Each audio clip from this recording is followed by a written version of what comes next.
கன்னியாகுமரி மாவட்டம் பூதப்பாண்டி, தாழக்குடி, செண்பகராமன் புதூர் உள்ளிட்ட சுற்றுவட்டார பகுதிகளில் அறுவடை காலத்தில் நெல் உலர்த்த களமில்லாமல் விவசாயிகள் தவித்து வருகின்றனர். நெல் கொள்முதல் நிலையத்திற்கு கொண்டு வரும் நெல்மணிகளை ஈரப்பதம் அதிகம் என்பதை காரணம் காட்டி உலர வைக்க விவசாயிகளை அரசு நெல் கொள்முதல் நிலைய ஊழியர்கள் வற்புறுத்துகின்றனர். இந்நிலையில் தாழக்குடி, செண்பகராமன் புதூர் உள்ளிட்ட பகுதிகளில் நெல் கொள்முதல் செய்யப்படாமல் ரோட்டோரங்களிலும் திறந்த வெளியிலும் குவியல் குவியலாக நெல் குவித்து வைக்கப்பட்டுள்ளது. இதனை கண்டித்து நாம் தமிழர் கட்சியினர் விவசாயிகளுடன் இணைந்து அதிகாரிகளுக்கு கண்டனம் தெரிவித்தனர். பல ஆண்டுகளாகவே நம்மளுடைய கன்னியாகுமரி மாவட்டத்தில் இருக்கக்கூடிய மிகப்பெரிய பிரச்சனை என்ன அப்படின்னா, விவசாய நிலங்கள் குறுகிக்கிட்டே வருது. கிட்டத்தட்ட 12,000 ஹெக்டேர் விவசாய நிலம் இருந்தது. இன்னைக்கு 6,000 ஹெக்டேர் தான் இருக்குது. யாராவது இதை பத்தி யோசிச்சோமா? ஏன் விவசாயிகள் விவசாயத்தை விட்டு வெளியேறாங்க அப்படின்னு? அது வலுக்கட்டாயமாக ஒரு பிளான் பண்ணி இந்த அரசுகள் சதித்திட்டம் போட்டு பண்ணுது அப்படிங்கிறதுக்கு தான் இன்னைக்குள்ள இந்த போராட்டத்தின் ஒரு சாராம்சமா இருக்குது. ஒரு விவசாயிக்கு அடிப்படையா கிடைக்க வேண்டியது என்னது?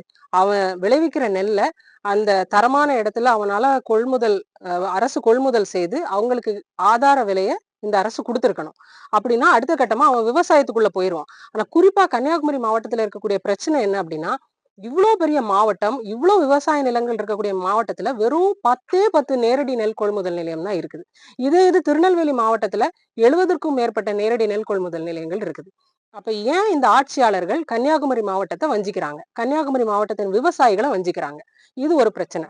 2வது, கட்டமைப்பு ரீதியாகவே எந்த நேரடி நெல் கொள்முதல் நிலையத்திலையும் ஒரு நெல் உலர்த்தும் கருவி இல்லை. கட்டமைப்பு இந்த அரசு துறை நிர்வாகிகள் இப்போ டாஸ்மாக் இருக்கு எதிர்த்தாப்புல, டாஸ்மாக்ல கொடுக்கக்கூடிய எல்லா அந்த மதுபானத்துக்கான எல்லா சரக்கையும் உள்ள பேக்கிங் பண்றது அங்க இருக்கிற ஊழியர்கள், அங்க இருக்கிற எம்ப்ளாயிஸ் தான் பண்றாங்க. இங்க என்ன நடக்குது தெரியுமா? அந்த நெல்லை கொண்டு போய் நேரடி கொள்முதல் நிலையத்துல விவசாயி தட்டணும். அதுக்கப்புறம் அவரே உள்ள காயவும் போடணும். அதுக்கப்புறம் இவங்க அளந்து அதை பேக்கிங் பண்றாங்க. அப்போ உங்களுக்கு அதுக்கான ஆள்களும் இல்லையா?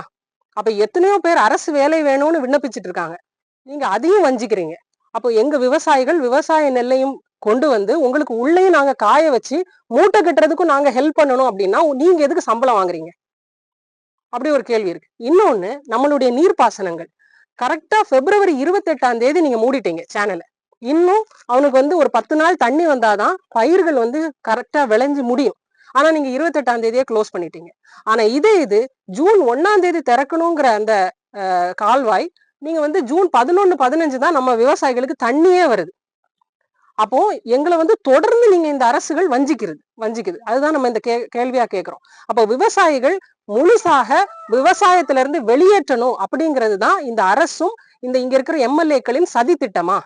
தொடர்ந்து போராடிக்கிட்டே இருக்கிறோம், தொடர்ந்து போராடுறோம், தொடர்ந்து மனுக்கள் கொடுத்துட்டு இருக்கோம். அப்ப எங்களுடைய கோரிக்கைகளை நீங்க குறைந்தபட்சம் நிறைவேற்றுறதுக்கு உங்களுக்கு எது தடையா இருக்கு? யாருக்கு நீங்க உறுதுணையா இருக்கீங்க? இப்போ அரசு 2,100 ரூபாய் ஆதார விலை கொடுக்குது அப்படின்னு சொல்றாங்க. ஆனா இன்னைக்கு 1000 ரூபாய் கூட இல்ல இந்த நெல்லுடைய விலை தனியார் முதலாளி கிட்ட. ஏன்னா நீ எப்படியும் நீங்க எடுக்க மாட்ட, அப்ப நீ என்கிட்ட தானே வரணும் அப்படிங்கிற அந்த ஒரு மெத்தனம் தானே. அப்ப விவசாயிகளை தொடர்ந்து இந்த அரசு வஞ்சிக்கிட்டே இருக்கு.